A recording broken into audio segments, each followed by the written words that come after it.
दोस्तों, हिंदी रीडिंग के आज के इस वीडियो में आपके साथ शेयर कर रही हूँ आगे की कहानी रोज जो हमारी सिलसिलेवार है उसका आखिरी हिस्सा यानी हिस्सा नंबर 8।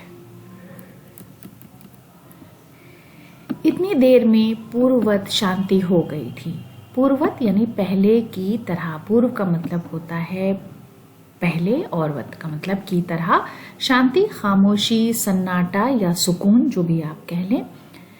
महेश्वर फिर लेटकर ऊँघ रहे थे। टीटी मालती के लेटे हुए शरीर यानी जिस्म से चिपटकर चुप हो गया था। यद्यपि हालांकि कभी एक आध सिसकी उसके छोटे से शरीर यानी जिस्म को हिला देती थी। मैं भी अनुभव महसूस करने लगा था कि बिस्तर अच्छा सा लग रहा है। मालती चुपचाप ऊपर आकाश यानी आसमान में देख रही थी, किंतु क्या चंद्रिका को या तारों को। किंतु का मतलब होता है मगर, चंद्रिका कहते हैं चांदनी को। तभी 11 का घंटा बजा।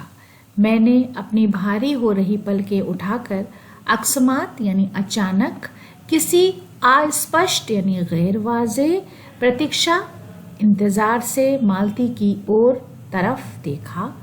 11 के पहले घंटे की खड़कन के साथ ही मालती की छाती यानी सीना यकायक अचानक फफोले की भांति उठी और धीरे धीरे बैठने लगी। और घंटा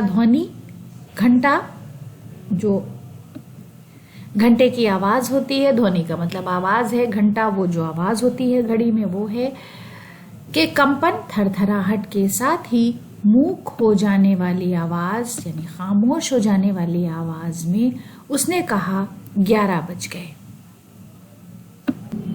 तो दोस्तों, ये कहानी का आखिरी हिस्सा था। आज हमारी कहानी रोज यहीं पर खत्म होती है। अगली वीडियो में आपके साथ एक नई कहानी शेयर करूंगी।